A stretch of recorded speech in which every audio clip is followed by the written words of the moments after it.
நல்ல முறையில் குழந்தைகளை வளர்க்குறது அப்படிங்கிறது மனசுக்கு மகிழ்ச்சியும் நிறைவும் தருகிற ஒரு மாபெரும் பணிங்க.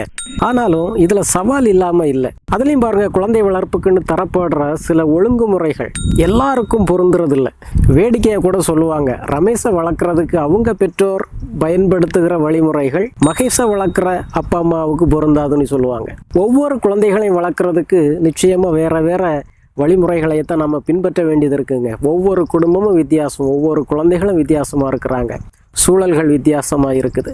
ஆனால் எல்லா பெற்றோருக்கும் பயன்படுகிற சில எஃபெக்டிவான சிம்பிளான வழிமுறைகள் இருக்கதாங்க செய்யுது. அப்படி ஒரு 8 பண்புகளை தாங்க இந்த வீடியோவில் உங்களுக்கு அறிமுகம் செய்யலான்னு நினைக்கிறேன்.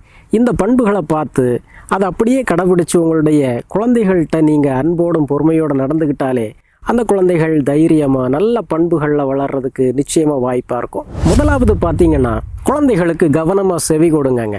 குழந்தைகள் ஏதாவது உங்கள்கிட்ட சொல்ல வந்தாங்கன்னா கவனம் சிதறாமல் கேளுங்க, காது கொடுத்து கேளுங்க. டிவியோ செல்ஃபோனோ பார்த்துக்கிட்டு இருந்தால் கூட அதை அணைச்சிக்கிட்டு அந்த குழந்தைகளுக்கு கவனமாக செவி கொடுங்க. இதை பார்க்கும்போது அந்த குழந்தைகளுக்கு தங்கள் மேலேயே ஒரு மதிப்பு வரும்.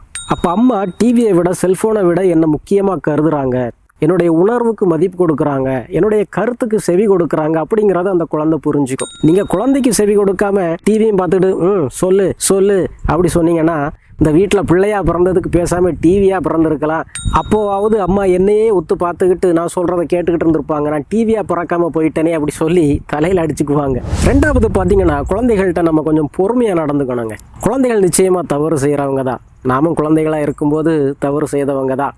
குழந்தைகள் தவறில் இருந்து தான் நல்ல பழக்கங்களை கற்றுக்குறாங்க. கொஞ்சம் நேரம் எடுக்கும். பொறுமையாக நம்ம குழந்தைகள் தங்களுடைய தவறுகளை திருத்துறதுக்கான நேரத்தை கொடுத்தவன்னு சொன்னால், குழந்தைகளே நான் எதில் தவறு செய்தேன், ஏன் இது தப்பாக போகுது அப்படிங்கிறத உணர்ந்து திருத்துறதுக்கான ஒரு பொறுமையும் ஒரு காலச்சூழலும் கிடைக்குங்க. தவறை கண்ட இடத்துல திட்ட ஆரம்பிச்சிட்டிங்கன்னா, நான் எது செய்தால் சரியாக போகும், எது செய்தால் தப்பாக போகும்னு தெரியல, அதனால் எதுவுமே செய்யாமல் இருப்போம் அப்படி சொல்லி எதுவுமே செய்யாமல் ஒதுங்கி போயிடுவாங்கங்க. மூணாவது பார்த்தீங்கன்னா, அன்போடு கூடிய கட்டுப்பாடுங்க. அன்பு ரொம்ப முக்கியம்தான். குழந்தைகளுக்கு அன்பு கண்டிப்பாக கொடுக்கணும். ஆனால் அதீத செல்லம் கூட ரொம்ப ஆபத்தாக முடியுங்க.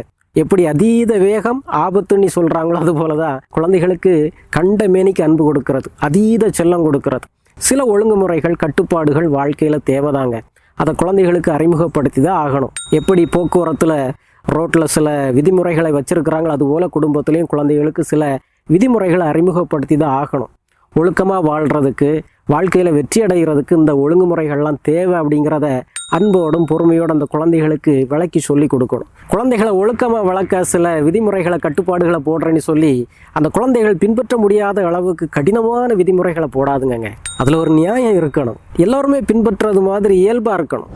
நாலாவது பார்த்தீங்கன்னா, முன்மாதிரி காட்டுங்க. குழந்தைகள் பெரும்பாலும் நம்முடைய வார்த்தைகளை கேட்டு நடக்கிறது இல்லைங்க, நம்மளை பார்த்து நடக்கிறாங்க. அதனால என்ன ஒரு ஒழுக்கம், என்ன ஒரு விதிமுறை நம்ம அந்த குடும்பத்தில் குழந்தைகளுக்கு கொடுக்குறோமோ அதை நாமளே முதல்ல கடைபிடித்து ஆகணும். அதிகமாக சாஃப்ட் ட்ரிங்க் குடிக்கிறது உடம்புக்கு கேடுடா அப்படி சொல்லி கொடுக்கறது மட்டும் இல்லை, குடும்பத்தில் நாமும் அந்த சாஃப்ட் ட்ரிங்க் குடிக்கிறத குறைக்கணும். அது மட்டும் இல்லை, பெரியவங்களுக்கு மதிப்பு கொடுக்கறது, அன்போட இரக்கத்தோடு நடந்துக்கிறது, அல்லது நேரத்துக்கு சில இடங்களுக்கு போகிறது, சேமிக்க பழகிறது, இந்த மாதிரி குழந்தைகளுக்கு நம்ம கற்றுக் கொடுக்க விரும்புகிற எல்லாத்தையும் வெறும் வார்த்தைகளாக சொல்லாமல் நாமே அதை அந்த குழந்தைகள் பார்க்க செய்து காட்டும்போது குழந்தைகள் நல்ல பண்புகளை கற்றுக்கொள்வாங்கங்க. ஐந்தாவது பார்த்தீங்கன்னா, குழந்தைகளோட பயனுள்ள விதத்தில் நேரத்தை செலவழிக்கிறது. பயனுள்ள விதத்தில் அப்படிங்கிற வார்த்தை ரொம்ப முக்கியம். இப்போ ஞாயிற்றுக்கிழமை விடுமுறையாக இருந்தால் முழு நாள் வீட்டில் இருப்போம். ஆனால் அந்த குழந்தைகளுடைய வாழ்க்கைக்கு தாக்கத்தை ஏற்படுத்துகிற வகையில் எவ்வளவு நேரத்தை நம்ம கொடுத்தோம் அப்படின்னா அது ஒரு கேள்விக்குறிங்க.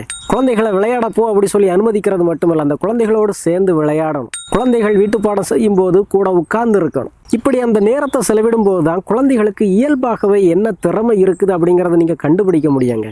அது மட்டும் இல்லை, நீங்கள் குழந்தைகளோட உணர்வு பூர்வமாக இணைய முடியும். ஏன்னா மற்ற நாட்கள் வேலைக்கு போயிடுவீங்க, ஒருவேளை காலதாமதமாக வருவீங்க, அந்த குழந்தைகளை பல நேரங்களில் நீங்கள் சந்திக்கவே முடியாது. அதான் குழந்தைய டியூஷன் அனுப்புகிறேனே, அப்புறம் எதுக்கு நான் சொல்லிக் கொடுக்கணும் அப்படி சொல்லி படிப்பிலிருந்தும் விளையாட்டிலும் இருந்தும் பின் ஒதுங்காமல் சேர்ந்து விளையாடுவது, சேர்ந்து படிப்பது, சேர்ந்து சாப்பிடுவது, சேர்ந்து வாசிப்பது, சேர்ந்து டிவி பார்ப்பது, இப்படி அந்த குழந்தைகளோடு நீங்கள் இணைந்து உணர்வுபூர்வமாக உங்களை கலக்க வேண்டியது ரொம்ப அவசியங்க. டிவி பார்க்குறது ஒரு பொழுதுபோக்குன்னு நினைக்கிறீங்க, அந்த டிவி பார்க்கும்போது அந்த குழந்தைகள் பக்கத்தில் உட்கார்ந்து அந்த குழந்தைகளோட தலையை கோதி கொடுத்தாலே அந்த குழந்தைகள் உங்களோட உணர்வு பூர்வமாக இணைகிறாங்க. இதுதான் ஒரு நேரத்தை பயனுள்ள விதமாக செலவிடுறது அப்படிங்கிறது. ஆறாவதை பார்த்தீங்கன்னா குழந்தைகளை தனித்து செயல்பட அனுமதிக்கிறதுங்க. எப்பவும் குழந்தைகளுக்காக நீங்களே முடிவெடுத்துக்கிட்டு இருக்கக்கூடாது. குழந்தைகளுடைய வயதுக்கு ஏற்றவாறு அவங்களும் சில முடிவுகளை சில செயல்களை எடுத்து செய்ய அனுமதிக்கணுங்க. அப்போ தான் அந்த குழந்தைகளுக்கு ஒரு மன தைரியம் வளருங்க. ஒருவேளை அவங்க செய்கிற ஒரு செயல் அல்லது எடுக்கிற ஒரு முடிவு தப்பாக தான் போயிடுச்சுன்னு வைங்க, அப்போ தான் அந்த குழந்தைகள் ஏன் தப்பாக போச்சுது, எதில் நான் கோட்டை விட்டேன் அப்படின்னு சிந்திச்சு அவங்களுடைய தவறை திருத்துறதுக்கு ஒரு வாய்ப்பாக இருக்கும். நான் தானே இதை செய்தேன், அதனால் அதுக்கு நான் தான் பொறுப்பு அப்படி சொல்லி ஒரு செயலுக்காக பொறுப்பெடுக்கிற ஒரு குணத்தை பெற்றுக்கொள்வாங்கங்க. அது மட்டுமல்ல, சரி இனிமேல் நான் செய்யும்போது பொறுமையாக செய்தால் கவனமாக செய்தால் கண்டிப்பாக நான் இதை சரியாக செய்ய முடியும் அப்படிங்கிற ஒரு படிப்பினையும் அவங்க பெற்றுக்கிறாங்கங்க. ஏழாவதை பார்த்தீங்கன்னா நிலைத்த தன்மைங்க. நம்ம குடும்பத்தில் குழந்தைகளுடைய நல்வாழ்வுக்காக சில ஒழுக்க நெறிகளை வச்சுருப்போம். அதை குடும்பத்தில் உள்ள எல்லாருமே ஒரே மாதிரி பின்பற்றணுங்க. இப்போ இரவு 10:30 மேலே டிவி பார்க்கக்கூடாது அப்படிங்கிறது குடும்பத்தில் ஒரு பொது விதியாக வச்சுருக்கிறீங்கன்னு சொன்னால் நீங்களும் பார்க்கக்கூடாது. அதுபோல் குழந்தைக்கு அந்த விதி எல்லா நாளும் அப்ளிகபிளாக இருக்கணும். நீங்களே ஒரு நாள் சரி இன்னைக்கு லீவு நாள் தானே பார்த்துட்டு போ அப்படி சொல்லக்கூடாது. இப்படி நீங்கள் போட்ட விதியை நீங்களே தளர்த்த ஆரம்பிச்சிங்கன்னு சொன்னால் அந்த குழந்தை இவ்வளவு நாளும் மனக்கட்டுப்பாடோடு பின்பற்றின ஒரு பழக்கத்தை அது திரும்ப பிரேக் பண்ணுது. ஆக நோ அப்படி சொல்லிட்டீங்கன்னா நோ. அது ஞாயிற்றுக்கிழமையாக இருந்தாலும் சரி, மற்ற நாளாக இருந்தாலும் சரி. அது மட்டும் இல்லை, கணவன் மனைவி 2 பேருமா சேர்ந்து குழந்தைக்கு எது வேணும் எது வேண்டான்னு முடிவு செய்தால் மட்டும்தான் குழந்தை அதை நேர்மையாக பின்பற்றுங்க. அப்பாக்கிட்ட போனால் இந்த காரியம் நடக்கும் அப்படி சொல்லி குழந்தை முடிவு பண்ணிடுச்சுன்னா அப்பாக்கிட்ட போய் அது தாஜா பண்ண ஆரம்பிக்கும். அப்பா உடனே சொல்லுவார், அம்மா சொல்லிக்கிட்டு கிடப்பா, நீ டிவி பாடுறா, இன்னைக்கு ஞாயிற்றுக்கிழமை தானே அப்படி சொல்லி கொடுத்துட்டார். அப்படி சொன்னால் குழந்தைக்கு ஒரு ஒழுக்கத்தை எப்போ கடைபிடிக்கணும் எப்போ கடைபிடிக்கக்கூடாது, ஞாயிற்றுக்கிழமை அப்போ எல்லா ஒழுக்கத்துக்கும் விடுமுறை அப்படின்னு தனக்குத்தானே தன்னுடைய வாழ்க்கையில் சில தீர்ப்புகளை எழுத ஆரம்பிச்சிடும். கடைசியாக பார்த்தீங்கன்னா குழந்தைகளுக்கு மரியாதை கொடுக்கறதுங்க. ரொம்ப சின்ன வயசாக இருந்தாலுமே அந்த குழந்தைகளுக்கு கொடுக்க வேண்டிய மரியாதையை மதிப்பை உரிய முறையில் கொடுத்தே ஆகணுங்க. குழந்தைகளுக்கு மட்டுமல்ல, குடும்பத்தில் கணவன் மனைவி இடையே அந்த மதிப்பு மரியாதை இருக்கணும். அதை குழந்தைகள் பார்க்கணும். அப்போ தான் அவங்க உங்களையும் மதிப்பாங்க. உங்கள் அப்பாவுக்கு புத்தியே இல்லைடா, எப்போ பாரு மறந்துடுறாரு அப்படி சொல்லி அம்மா அப்பாவை பற்றியும் அப்பா அம்மாவை பற்றி அவளுக்கு என்னடா தெரியும், அவளே பரீட்சையில் பாஸ் ஆனவா கிடையாது, ஒழுங்காக சமைக்கிறாளா பாரு, இப்படியெல்லாம் குழந்தைகள் முன்னால் ஒருத்தர் நீங்கள் மாற்றி மாற்றி குறை சொன்னீங்கன்னு சொன்னால் குழந்தைகளும் உங்களை மதிக்க ஆரம்பிக்காதுங்க.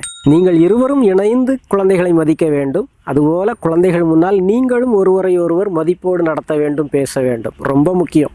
குழந்தைகளை வாங்க போங்க அப்படி மரியாதையாக பேசணுங்க. நாமளே வாடா போடானி தரக்குறவாக பேச ஆரம்பித்தோம்னு சொன்னால் குழந்தைகளும் மற்றவங்களை வாடா போடானி தான் சொல்லும். என் வீட்டில் நம்மளையே வாடா போடானி கூப்பிட ஆரம்பிச்சிடும். குழந்தைகள் தவறு செய்தாலுமே அதை பொறுமையாக ஏற்று அந்த மதிப்பை மரியாதையை குறைக்காமல் இருந்தீங்கன்னு சொன்னால் குழந்தைகள் அவங்க செய்த தவறுகளை மறைக்காமல் உங்கள்கிட்ட வந்து ஒப்புவிப்பாங்கங்க. உங்களையும் நல்ல முறையில் மதிப்பாங்கங்க. ஆக நான் இதுவரை சொல்லித்தந்த இந்த பண்புகள் அந்த குடும்பம் இந்த குடும்பம் இல்லாமல் எல்லா குடும்பத்துக்கும் பயன்படுகிற நல்ல பண்புகள். குழந்தை வளர்ப்பில் ஈடுபட்டு இருக்கிற நீங்கள் இந்த 8 பண்புகளை மட்டும் கடைபிடித்தாலே போதுங்க. உங்களுடைய குடும்பம் உண்மையிலேயே ஊர் போற்றுகின்ற உலகம் போற்றுகின்ற நல்ல குடும்பங்களாக வளரும்.